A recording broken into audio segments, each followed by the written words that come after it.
22, the age I broke up with poverty.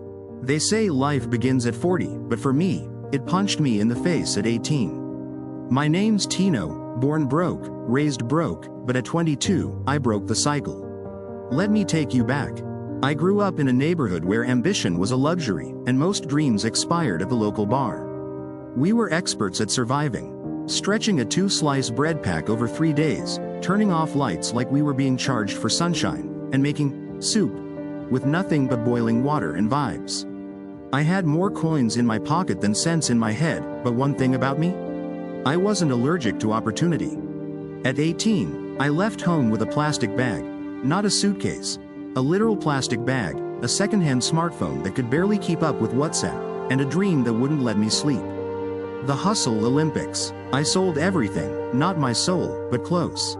From phone accessories on the street to photocopying notes for university students I wasn't even studying with. I was the CEO of Yes.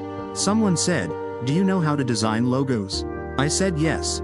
Then Googled, how to design a logo, 5 minutes later. Another time a friend asked, "Bro, can you DJ?" I said, "Do birds fly?"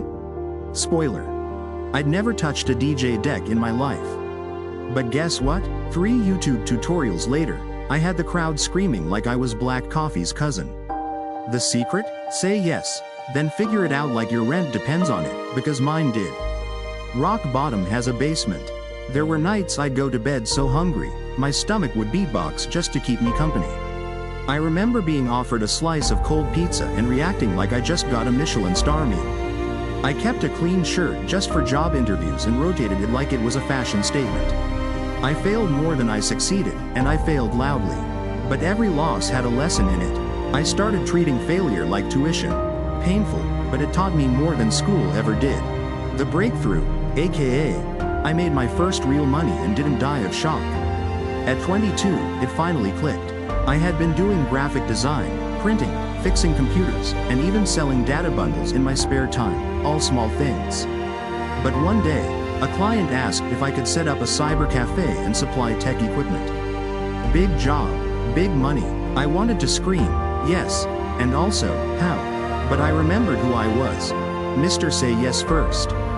I hustled, borrowed tools, hired a friend, Googled every tutorial in existence, and delivered like I was Amazon Prime in a crisis. The client was impressed. The check came in. When I cashed in that payment, more than I had ever seen in my life, I didn't buy sneakers. I didn't throw a party. I paid my rent, fixed my mom's phone, and registered my business. At 22, for the first time, I wasn't broke. Now, I run my own electronics and cyber business. I've got employees, clients, and even my own business card, laminated, because we fancy now. I've learned that real wealth isn't about money, it's about freedom. And that freedom comes from saying yes, learning fast, and never, ever letting poverty think it's permanent. So if you're reading this thinking, man, I'm struggling, good. Struggle sharpens the blade, just make sure you're using the right grindstone.